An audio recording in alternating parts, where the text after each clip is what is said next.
Maraming salamat. Next up is from Philippine star, Dolly Ann Caraval.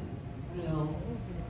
Hi, Andres. I was texting your Hello, dad. Miss Dolly. I sent him the video and he said he's very proud of you. Your dad. Because we go a long way back. Anyway, my question is, what love advice do you find hard to follow? What love Or advice both of you. do I find hard to follow? Wow, ang lalim nun. What love advice do I find hard to follow? You know what? Love can be a scary thing at times, right?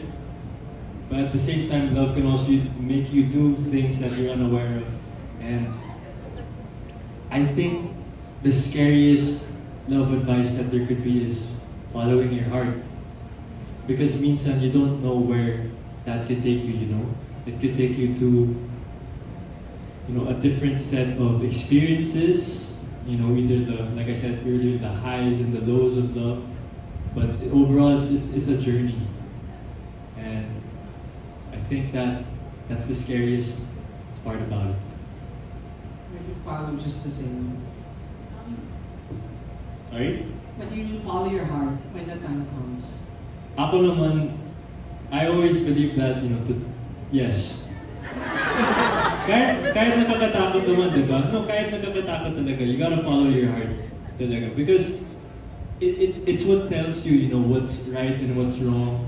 You know what I mean? And it gives you a sense of, how do I say this? It gives you a sense of purpose in life as well. Because in everything we do naman in life, everything that we're passionate about, everything that we like or we love, it's all out of love talaga. And I think anything that's made, it starts with love. So never half-hearted, full on. What Ashley? Thank you. Siguro sa akin po, parang base sa mga naririnig kong kwento-kwento ng mga friends ko, siguro mahirap i-follow yung piliin mo yung sarili mo. Kasi may mga oras na parang hindi mo na nakukuha kung ano yung deserve mo.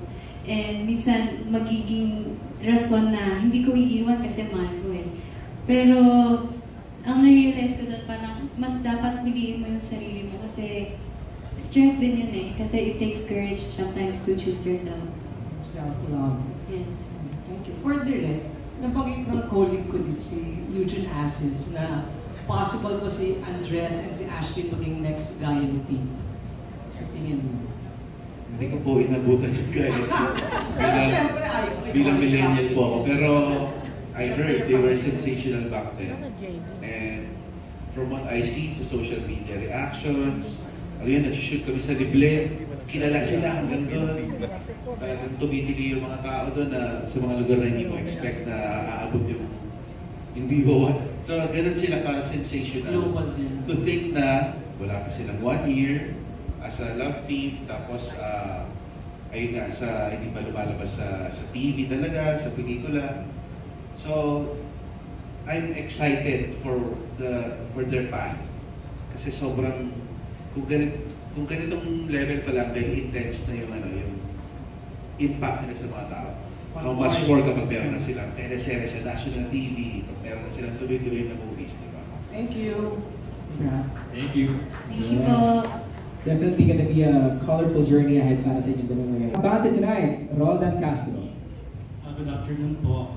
Okay, Direk, ilang percent po yung kinilig ka sa... Wait, dito nakita. Ito po. Ayun. Hello po. Sorry. Direk, ilang percent na kinilig ka sa Astin at anong eksena yun na pwede mong i-share sa amin? Ilang ano po? Percent na kinilig ka sa Astin at anong eksena yun? Well, actually, nung nilabas sa Araneta, hulaan yung fans, anong scene yun? Yung tinatawag nilang bed scene, just because nasa bed sila. Ayun. Pero ano yun, isa lang talaga yung bed scene na yun sa mga kilig moments na meron dito sa pelikula. And my staff can vouch for it kasi kapag nag-shoot, pati mga behind the scenes people talaga nag-aano, woo! Ano talaga sila. So, ayun, ako feeling ko yung pinasilip na eksena na nasa kama sila. Yun yung isa sa mga pinaka-feeling moments sa pelikula. Okay, direct. Pero what I can promise is, hindi lang yun.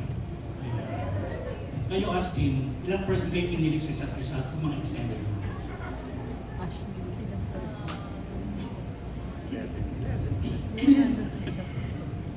Ilang percent? Yes. 100%.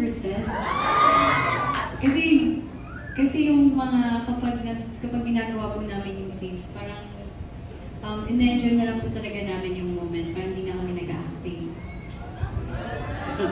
Hindi in the moment nga. Yun nga.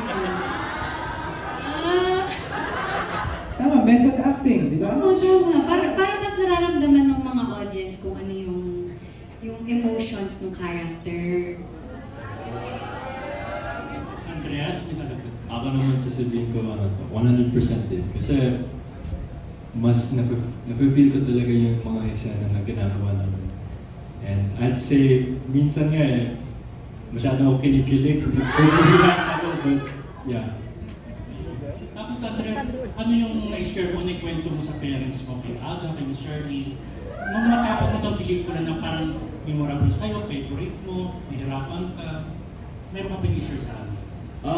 Usually kasi we don't really talk about naman like what happened sa mga eksena or ano nangyayari specifically sa set. Pero when I come home naman and I get the chance to talk to them, it's always just I share the experiences, the firsts and the lasts of working. You know, I always often share with my parents like the feeling I get when I'm on set because I genuinely really love my job and I really appreciate the craft, and that's what I talk to my dad about, is like the craft of acting. Kasi kahit bago pa lang ako, I'm still trying to learn and learn. So I'm always asking them questions, and even Direk can agree, always ask questions, always trying to learn. So ibabalik ko pa rin yung tanong, saan kayo, ano yung pinaka-favorite nyo na scene na pwede i-share na hindi naman mag-spoil movie or memorable sa inyo? Siguro sa akin, yung scene na shinare na namin direct, no, yung wala pang nakakast, yung parang, yung pinost nyo before na naglagay kayo ng yung scene na sinasabi ko sa kanya na distraction mo lang ba ako? Yun. Okay. Yung una nyo pong pinost. Yun, kasi parang, yun yung favorite ko kasi, yun yung isa sa first scene na tinig namin na medyo heavy. And doon ako natatakot talaga. Kasi fear ko po na kasi di ba kapag nag-shooting, parang ilang beses mo siya kailangan ulitin yung mga scenes. Hindi siya kagaya before sa Mutya na 2 takes lang and okay na, like wide shot and close up, okay na. Pero ito po kasi ang daming beses mo kailangan ulitin, ang daming beses mo kailangan magalit, ang daming beses mo kailangan umiyak. And sobrang happy po ako doon, at saka isa siya sa naging memorable sa akin dahil nagawa po namin ng maayos yan. Okay. Andreas? Ako naman, siguro mahirap pumili kasi there's a lot of sequences that we were able to shoot so far. But ako naman, I don't have a favorite. Talagang, when I read the script pala, from the very first time, while I was reading each sequence, I was already thoroughly enjoying it talaga. So, for me, I'd say, all, pwede. Meron akong isi-share. Yes, correct. Lalaglag ko si Ashley. Meron kasi isang eksena. Tapos, basta may gagawin sila sa eksena na something. Siyempre, hindi ko sasabihin mo ano. Parang yun yung first ever kukunan namin sa shoot na ganun level. Naririnig ko si Ashley sa kasi nakalapel siya, di ba? So naririnig ko. Narinig talaga na sa, kinakabahan ako. Sabi yung ganun. Bakit? Kinakabahan ako kasi ang daming tao. Tapos gagawin niyo yun? Opo, hindi ako sanay pa ulit. Pero hindi ko pwede sabihin kung ano yun. Basta ako, naririnig ko lang si Ashley sa lapel ko. Kinakabahan siya para sa eksena yun. So yun pala, kasi maraming nanonood. Ngayon tatandaan ko nang may lapel ako. Nalilimot ako lagi. Okay po, thank you. Salamat. Thank you po. Maraming salamat po. Next!